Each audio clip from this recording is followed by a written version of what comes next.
Okay, so unfortunately, this actually was a bit of a longer edit, even though I tried to cut everything down, just because it took us a little while longer than I anticipated to go through the distortion world. But we did. It also just partially because we had to backtrack a little tiny bit. Yeah. We'll explain why when we get there.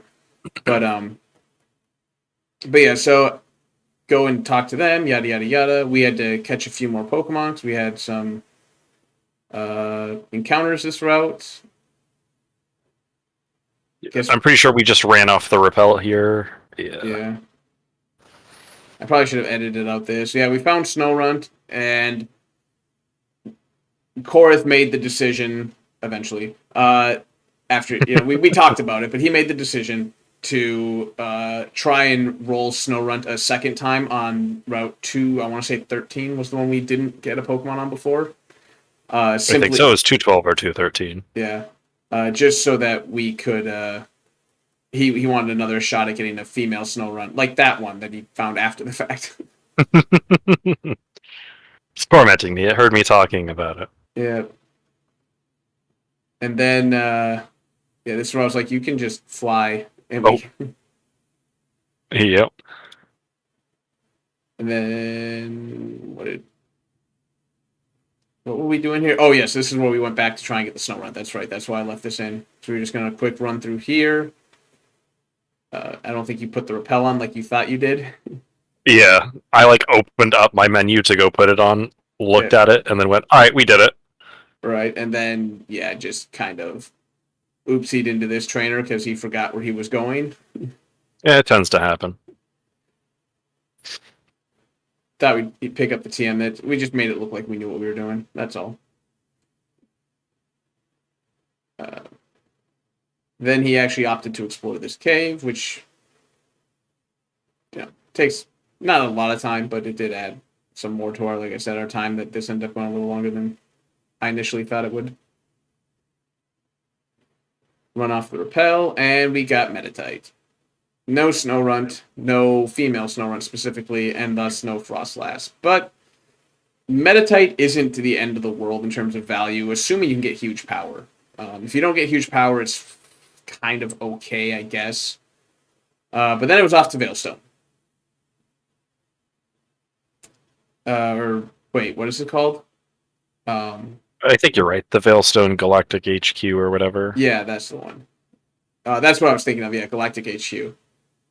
Because this is the warehouse right now, yeah? Yep, because you had to get the key, and I edited up to the key. I was going to say, did I edited up to the key, and then I made it look like you weren't running around in circles for a half hour after.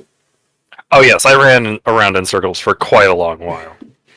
Not to mention, I'm sure you also cut this out, but the fact that we ran between the HQ and the warehouse back and forth 3 times or so. Yeah. Yeah, we got a little lost because I forgot you had to talk to the one random ass galactic guy who was standing outside the base to get the key. So we're like, I'm pretty sure Looker gives you the key, doesn't he? So we're looking for Looker all over the town. Where the fuck is he? I probably should have edited out a little bit more of this, but that's my bad. You have to understand. First of all, I'm a really terrible editor, and secondly, this it it looks a lot shorter when you put the thing on 800 multiplier or 800 times speed, I should say. So it looks a lot shorter when I'm editing this cut that we're gonna then commentate over here.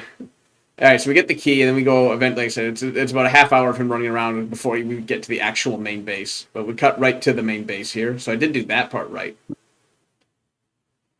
Um, Again, left in a handful of fights. I don't know why. Most people know how the galactic base looks. Oh, this is where I started trying to find a map of this place on my phone. So I was like, fuck this puzzle, I want out. Yeah, I apparently didn't cut that out. But once again, everything looks so much faster when you're at 800 times speed. So it's hard for me to remember just how long we pause at certain points. You use a map, but you still go for the max revive anyways. I approve. It was a really shitty map. It pretty much just gave me the layout. It didn't actually tell me which of the teleporting pads went where. All right, so then yeah, we go through the little story mode where Cyrus addresses his minions Hitler style, and then I cut to the Cyrus fight because that's what matters, right? I kept it a little Oh, sped yes. up because this was not like the hardest fight in the game, but No, if I recall, we kind of just yeah, breezed through this. it's I'm pretty sure Machamp could have gone through pretty much everything except for maybe the Crobat here, which is probably why he sent out Crobat second. Um, I mean, one would assume so, but because his other one is I think Empoleon resisted all but one of his attacks, and the one that he didn't resist, he was just neutral to. for the Crobat. No, he resisted everything. Crobat had nothing against Empoleon. Oh, okay. Because his moveset is the Air Cutter. Toxic, cross. No, those might be. No, Cross Poison he gets in the next fight. He had Confuse Ray, Astonish, Air Cutter, and Stun. I think it was still Toxic at the time. Okay, never mind. It was Honchkrow. Machamp couldn't have gone through Honchkrow and Crobat. Especially not Honchkrow. Honchkrow hits like a goddamn truck. And this is one other one where you were looking up the move set, so you'd make sure that you weren't going to stay in on like a Yeah, I'm starting to now just look things up on my own, so that I can better commit it to memory. Yeah. Because while it is convenient to have you tell me all of the information I need, it does not do much for actually. It computes. I just don't remember it as well. It's not retainable information. Yeah. It's like when your teacher is lecturing you. You know, you hear it, but you don't really remember it. Yeah. Yeah, we spent. Well, what were we considering here? Or was I just taking that long? Well, once we got to this part, this is where you were asking about how Surf versus Flash Cannon. And, that's right, because we had a steel plate on it as well. Yeah, because I was like, well, Surf technically should do more damage, but you had the steel plate. So the 20% boost to Flash Cannon actually made Flash Cannon just a little bit more powerful.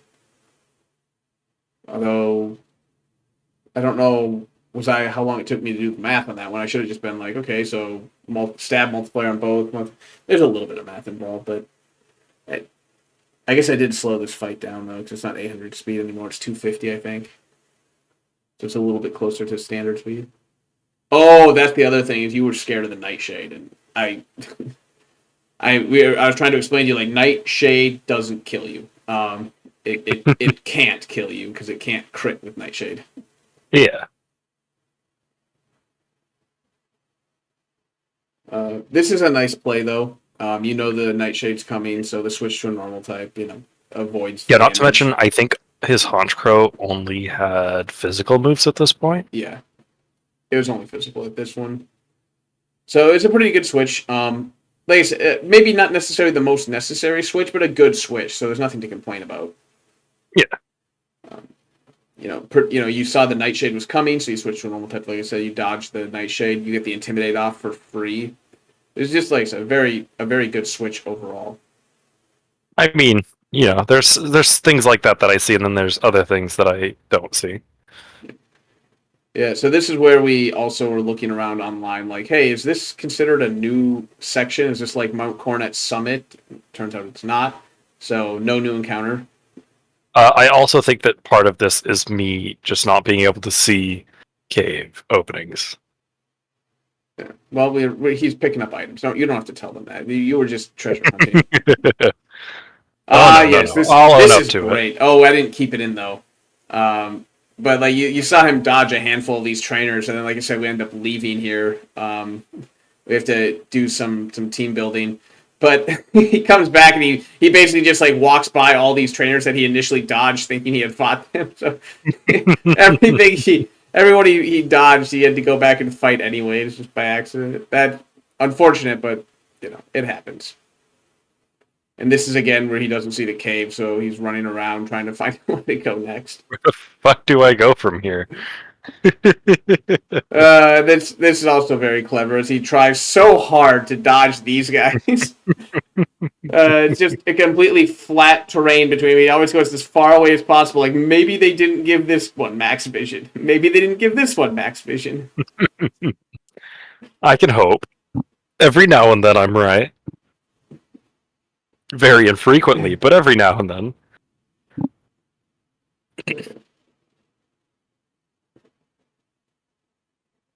I probably should have cut a little bit more of this out. I'm sorry. I'm not very good at all when it comes to making these little highlight cuts here. Dropped a bunch of vitamins for good measure to roid out some of our Pokemon. Got our last little double battle here. I think there's one more after this. Well, the last one before the major double battle. This is the last like galactic dipshits. Then you have actually real challenges and not just auto kills. Then we get that double battle. Yeah, the big double battle with those two. That's what. Okay, now I slowed it down again for this one because this is very important to watch. No. Look away. All right, that's what I was doing let's anyway. Count them out. One close combat. The reflect goes up along with the light screen, so they're taking half damage from all sources. The second close combat goes out. Here comes the Skuntank, taking half damage from physical moves, opts for the close combat rather than the return, and a third defense drop into the poison jab. I have no clue what you're talking about. I knew what I was doing. It was all well-coordinated and structured plan. Brought to you by yours truly. I'd blame myself a little bit more for this one, but I've said before, I'm trying to play more and more hands off as we get further and further into the game because that's how he learns. That's how anyone learns better. Oh yeah, that was definitely not a you thing. That was 100% of me not looking at reading the full text as I was playing. Yeah. The screens go down, which is a huge boon to us. But with the Gliscor confusion, he makes the appropriate decision to switch out because you really don't want to stay in on that level of confusion when you got flamethrowers getting tossed around. Gliscor actually does pretty considerable damage to himself despite his defense. So again, a good call. And then we come up with the fantastic solution of everything going away. Yeah, drown the useless ash Munchlax, which still won't fucking die because it's a Munchlax, so it has huge special defense and huge HP.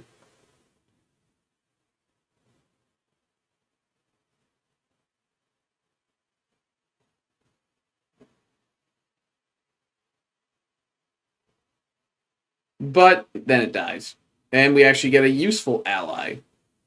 I know I said this while we were playing, but I really don't understand why they made him start with a Munchlax.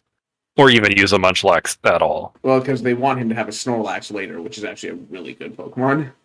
But why do they have him start with a Munchlax? Because it makes the fight harder. And of course they're not assuming that you're playing in a Nuzlocke setting. So it's supposed to make any of the small children have more of a hard time. It's like, oh shit, this is actually really hard because I only control one fucking Pokemon instead of two, and my ally's Pokemon is damn near useless.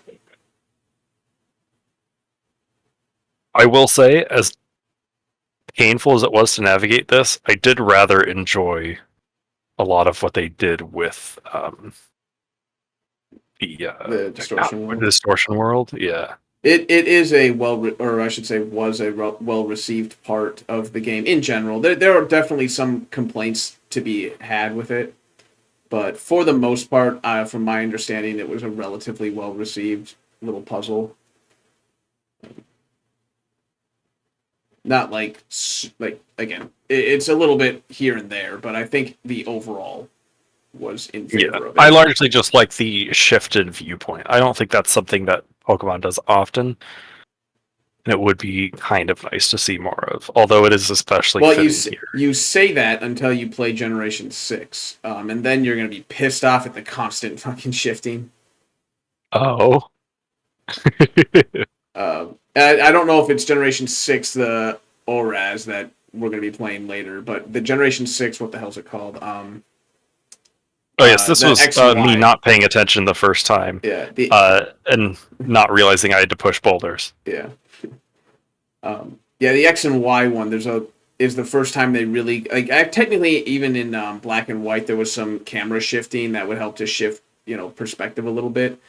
That I didn't. don't. That wasn't like particularly like bad because it was just again minor camera shifts to it would pull out or zoom in a little bit. Nothing too spectacular. But yeah, in Generation 6 with X and Y, I don't know again how much in ORADs. I haven't played that one in a while, but in X and Y, there's a lot of different areas where the camera's shifting around, and it just gets fucking infuriating after a while. Really? Because I have played probably the most of Pokemon Y. It's of the like three that I've played, it's one of my favorites aesthetically. It is a good game. I do like X and Y, but this is where I was like, don't push it in that hole because I don't know what happens if you do, but I imagine you have to reset the puzzle. I do still very much want to find out. Yeah, but I was like, I don't want to reset the puzzle because this was already at the time when we were recording. It was already taking a lot longer than I anticipated. Like, I don't want to. We were at like midnight at this point. Yeah, I was like, I don't want to go back and do the whole fucking push the boulder from the top as you do that loop de loop to get around to it. Oh yeah, this is you. You were double checking his team here for the big important Cyrus fight. One of the biggest run killers of the game right here, so I definitely am slowing this one down for you. So you can watch this one at a little bit closer to normal speed. If I recall correctly, this went pretty well. I recall it doing fairly well overall. Take a decent chunk of damage on the Empoleon, but one-shot the Houndoom in return. Yeah. Nice and easy. Bait out the Gyarados. Yeah, because we knew he was going to be coming out for Earthquake. Because he has a lightning move, doesn't he? No, it's Earthquake. Earthquake, that's what it was. Yeah. So yep, and then a very very nice pivot here, flying type to make sure that he's not in Earthquake when Jolteon comes out. Jolteon one-shots Gyarados with absolutely no problem whatsoever after surviving a crit Ice Fang, which is always kind of cool. Yeah, like that was a nice play. Like I said, great little pivot there. And then Weevil versus Lucario is very much in favor of the Lucario. One close combat's all it takes, though. Weevil should very easily outspeed. But again, there's not much this Weevil can do to Lucario. I think you resist everything. I think you do, and at this point, this Lucario, I have learned my lesson, and I'm anxiously watching that loss of defenses. Yeah. And this is, he was looking at Honchkrow going like, oh, the Honchkrow's got Heat Wave. How do we get around Heat Wave? Because Lucario's weak to that. So he's looking... I think we settled into Rhydon here. Yep, I believe we do as well. Strangely enough, though, the Honchkrow doesn't actually go for Flamethrower or for Heat Wave. It opts for the Psychic, which is weird. Because I believe it also crit us here. That was a normal one. It was if it crits, we just die. If this is where you had to make the call. Do you risk getting crit and aim for the chance Stone Edge goes off? Which, by the way, we actually threw a wide lens on Rhydon because he was hoping to get that Stone Edge off just like he did there. Yep, he was kind of our biggest answer to Honchkrow. Yeah. So again, playing a little risky, but he wasn't. Like I said, we weren't in the best position to not play a little risky. So. Yep. Here I was looking like, can I pivot safely? I don't think anyone can really be like safely moved in at this moment. Or maybe I did. Yeah, take a crit right there, which is I think I remember what I did. Yeah, it puts us on the back foot right away. This is where he's looking at the Raptor going, I really wish I had that Intimidate. Yep. I mean, I was hoping for the Honchkrow, but actually, the Honchkrow at this point has 2 physical and 2 special, doesn't he? Yeah. Yeah. All right, so just because this does take just a second as Koryth is thinking about it, but it's... Yeah, I know you had also kind of suggested letting the Crobat eat. I was saying that this is a situation where I didn't want to tell him the optimal play, but I was telling him a potential play is you might have to choose a Pokemon that you have to sack in order to get a Pokemon in cleanly. And like I said, I didn't tell him the optimal play on purpose because he actually ends up finding the optimal play when he remembers that Steel is immune to poison. So he just eventually makes the switch to one of his 2 Steel types that can absolutely, roll this Crobat. But I did tell him, I was explained to him, like, hey, this may be a situation. That you have to sack something. You have to choose. Do you sack Crobat? Do you pivot back, or not pivot, but do you switch back to Rhydon and let Rhydon take the attack? That's me moving my fucking internet browser off the page.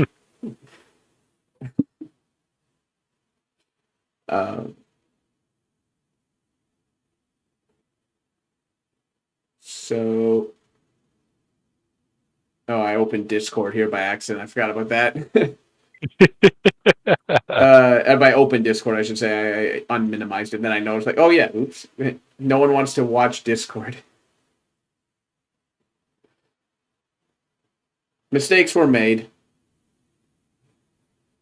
All right. So I forget exactly what I was looking up here. I know it was relevant to the fight. Oh, I know what it was. I was wondering if my Crobat was faster. That's I think right. you maxed out the EVs, and it was 1 point faster than my Crobat with a 131 to my 130. Oh, that's right. We were doing that. Because it was like his Crobat's got a absolute base, like minimum speed is going to be 131. Yeah, because I was curious if I could just U-turn into something, but I needed to be able to make sure I would hit the U-turn before anything else. That's right. That's right. And then now knowing that I wasn't going to get it off in time, this is where we pivot to Rhydon, sack him to get a clean entry for, I believe, Empoleon? Yeah.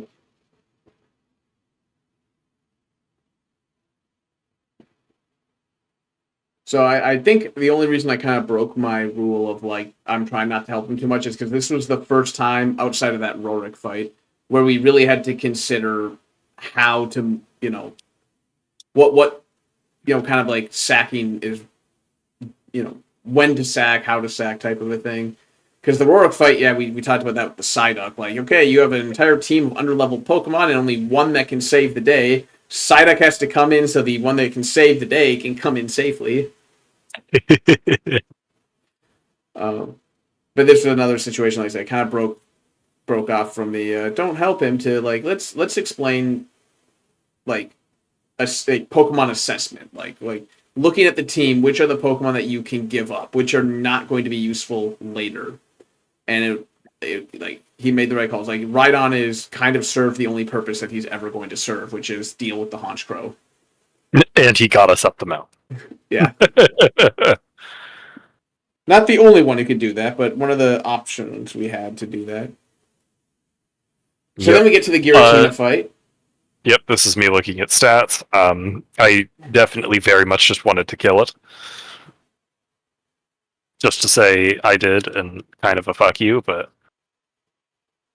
at this point I don't have many good answers just for him in general, and against his typing. Yeah, your best bet would arguably be Lucario, because you have Dragon Pulse for super effective damage, and your Steel type is resistant to Ghost, Dragon, and I believe his other 2 moves as well. I forget what they were off the top of my head now. But yeah, if you were going to fight him just head to head, Lucario's one of the best bets. Empoleon does all right again, just because he resists the 2 preferred moves, but we end up just running. Yeah. Yeah, also because I think this was like 1 a.m. We're like, all right, we need to just be done. We got to get this over with. So that was episode 8. Next time, episode 9, the Electric Gym. We'll see you guys then. See you then.